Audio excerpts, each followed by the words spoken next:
Students hello students, आज हम AP का नेक्स्ट टाइप देखेंगे क्वेश्चन का। इसमें क्वेश्चन है, if m times the mth term of an AP is equal to the n times the nth term। इसमें बोला गया है कि m times the mth term of an AP. अब तो आप जानते हैं ना ये formula, n is equal to T N is equal to A plus N minus one into D. ये तो nth टर्म के लिए होता है। तो वैसे ही जो जो क्वेश्चन में बोला गया है उसको लिख लेते हैं। m times the mth term, तो mth टर्म को कैसे लिखेंगे? tm, यही ना, is equal to a plus m minus one into D. Okay, वैसे ही nth टर्म क्या लिखेंगे? tn is equal to a plus N minus one into d. ऐसे करो, आप इसको इक्वेशन समझ लो। Is n times the nth term. nth term को कैसे लिखेंगे? tn is equal to a plus n minus one into D. और लास्ट में एक और चीज पूछा गया है, show that it's m plus nth term is zero. Now m plus nth term को कैसे लिखेंगे? t of m plus n is equal to a plus m plus n minus one into d। ये equation 3। अब जैसे जैसे statement में बोला गया है वैसे ही हम क्वेश्चन को अरेंज करेंगे। मतलब m times the mth term, according to the statement, m times the mth term tm of an AP is equal to the n times of the nth term। ये हो गया अकॉर्डिंग टू द स्टेटमेंट, ये arrange हो गया। अब इसको हम लिखेंगे mth टर्म को m इंटू mth टर्म को a plus m minus one into D. Okay, n into a plus n minus one into D. और इसको मल्टीप्लाई करते हैं, M A plus M D minus D. नहीं, पहले अंदर के ब्रैकेट के अंदर का पहले वर्क करते हैं ना, a plus M D minus d n into a plus n d minus d. अब क्या करेंगे? M A plus m square d minus m d equal to n a plus n square d minus n d. अब इसमें क्या करेंगे? Arrange करेंगे। हम कैसे अरेंज करेंगे? इसको अरेंज करने के लिए ए को एक तरफ ले आते हैं, M a minus n a, इसको ले आते हैं, plus m square d minus n square d. फिर इसको ले आते हैं, minus m d plus n d equal to zero. M common नहीं, a common, m minus n, यहां से d common, m square minus n square, यहां से भी d common, m minus N.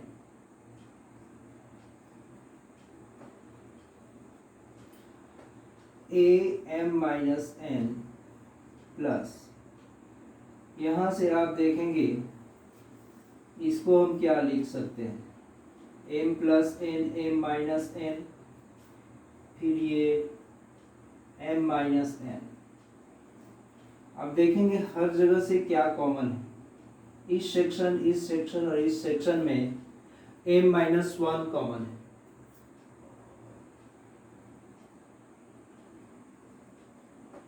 m minus one common लिया गया तो क्या बचा, a plus d m plus n into D. इधर से इसमें से केवल a बचा, इसमें से d into m plus n बचा। ओके, और यहां से क्या बचा आपको, यहां से माइनस d कॉमन लिया गया था तो m प्लस n न बचा। यहां से माइनस d कॉमन लिया गया इसमें से, तो नहीं सॉरी ये तो ठीक है, इसमें से केवल d बचा इक्वल टू 0। अब ये ध्यान से देखने की बात है। अब देखो ये क्या होगा, यहां पर ध्यान से देखिए, इक्वेशन में दिया हुआ है m not equal to 0, m not equal to n, ये तो नहीं होगा ना, m इक्वल टू n हो जाएगा। जो बोला है कि m not equal to n, तो ये सेटिस्फाई नहीं करेगा, तो इसको हम नहीं लेंगे। किसको लेंगे, इसको लेंगे, इस सेक्शन को लेंगे। a plus m plus n into d minus d equal to 0, ये लिए। यहां से अगर देखेंगे a plus M d plus n d minus d multiply किया गया तो इक्वल टू 0। यहाँ से a plus m plus n, d अगर बाहर निकालते हैं, d अगर बाहर निकालते हैं, यहाँ से m बचा, यहाँ से n बचा, यहाँ से माइनस 1 बचा इक्वल टू 0। अब इसको थोड़ा सा गौर कीजिए, हम यहाँ पर टी एम प्लस एन क्या निकाले थे, क्या यही निकला है? तो हम लिख सकते हैं इसको t m plus n equal to 0 from equation 3। Hence proof हो गया the m plus nth term is 0, hence m plus nth term is 0। ठीक है, उसके बाद फिर एक क्वेश्चन, एक दो और क्वेश्चन नोट करके रखें, वो भी अलग टाइप के हैं, उसको भी सॉल्व करके देखते हैं। पॉज करके देख लीजिएगा।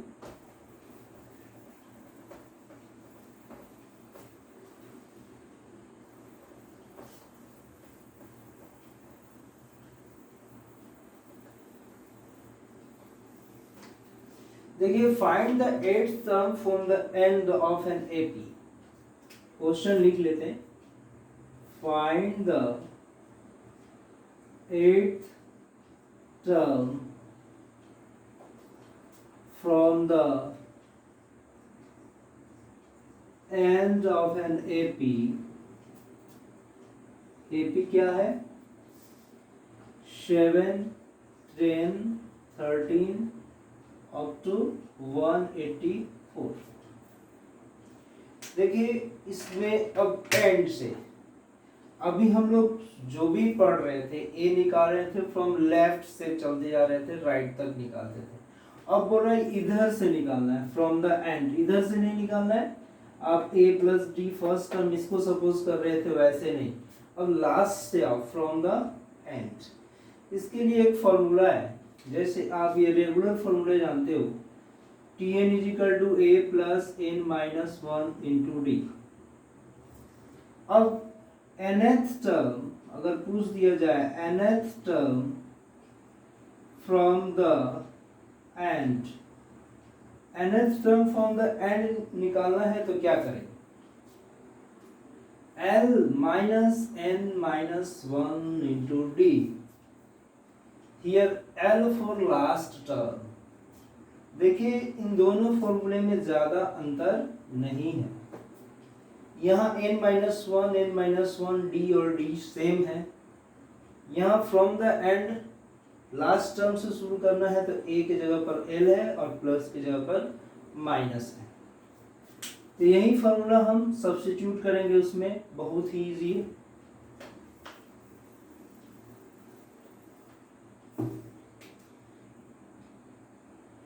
We know that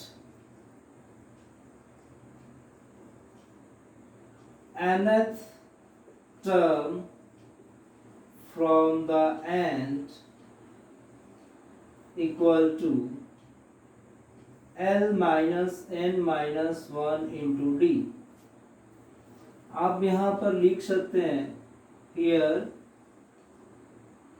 L is equal to 184, n is equal to what?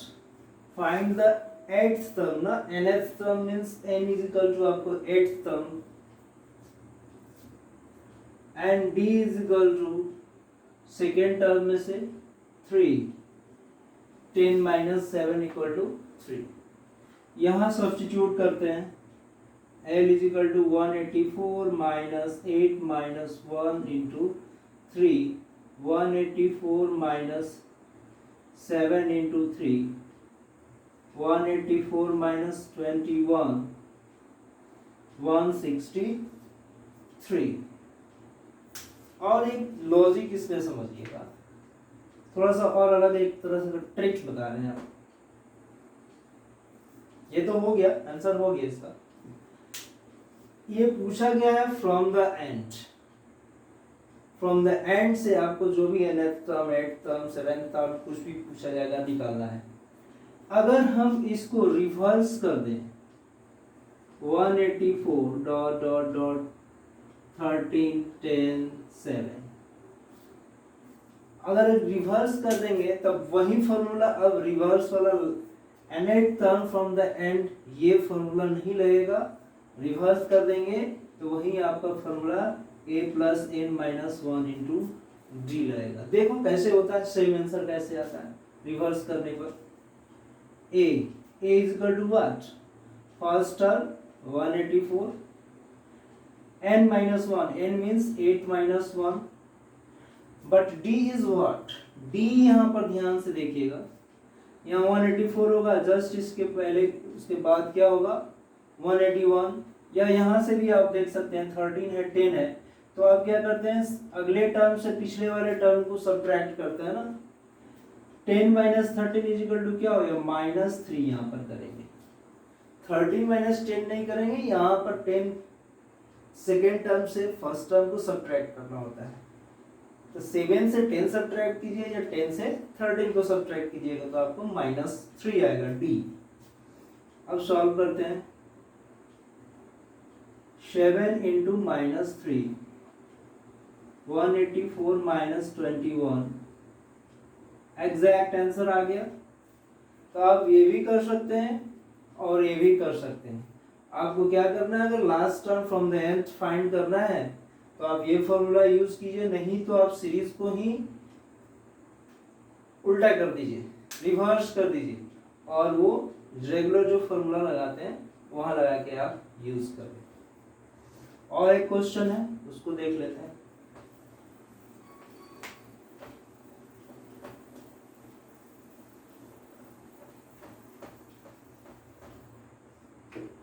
How many multiples of 4?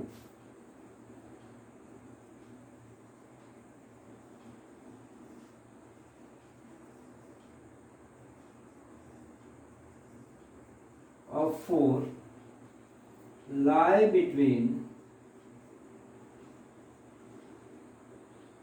10 and 250। 10 और 250 के बीच में 4 के कितने मल्टीपल्स हैं? 4 के मल्टीपल्स मीन्स 4 से वो डिवाइड होने वाले 4 के मल्टीपल्स। एक थोड़ा सा यहाँ पर क्वेश्चन अगर चेंज होता है तो उसको ध्यान देना है। क्या ये पूछा गया है between, multiples of 4 lie between 10 and 250। जब बिटवीन बोला जाए तो क्या करेंगे आप, 10 फर्स्ट को और लास्ट को एक्सक्लूड करेंगे, मीन्स इसको शामिल नहीं करेंगे, इनके बीच में है 10 और 250 को आप छोड़ देंगे, एक्सक्लूड करेंगे। लेकिन यही अगर पूछ दिया जाएगा फ्रॉम 10 एंड 250, मीन्स 10 और 250 फर्स्ट और लास्ट को दोनों को ही इंक्लूड करना है, शामिल करना है। तो क्वेश्चन में ध्यान से देखेंगे बिटवीन पूछा गया है या फ्रॉम पूछा गया है। चलिए, how many multiples of 4 lie between. Between means 10 के बाद, जस्ट 10 के बाद आने वाला 4 का मल्टीपल क्या है, 11 12 है 4 का multiple 12, next 16 20 dot dot dot 250।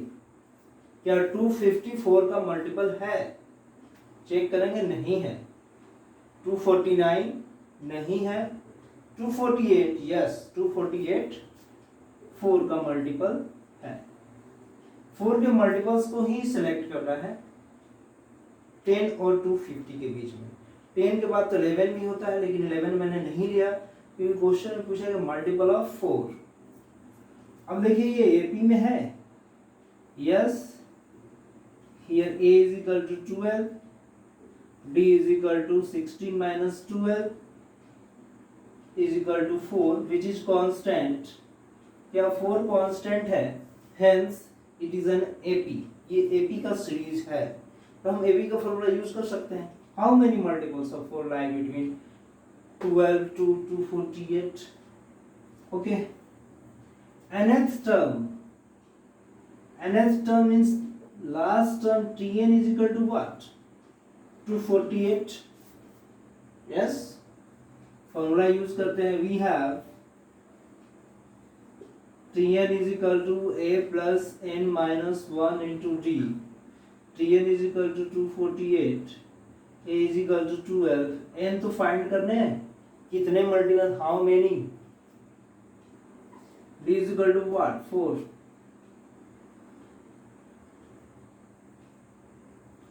248 12 plus 4n minus 4,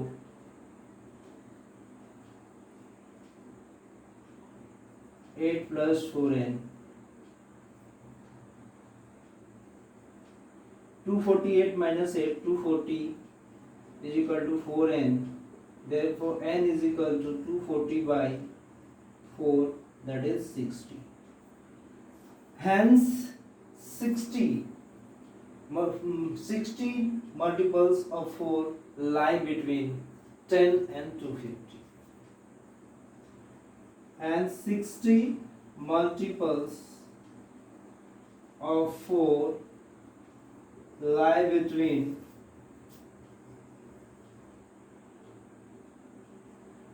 10 and 250। That's all। Next type का क्वेश्चन नेक्स्ट वीडियो में देखते हैं। That's all।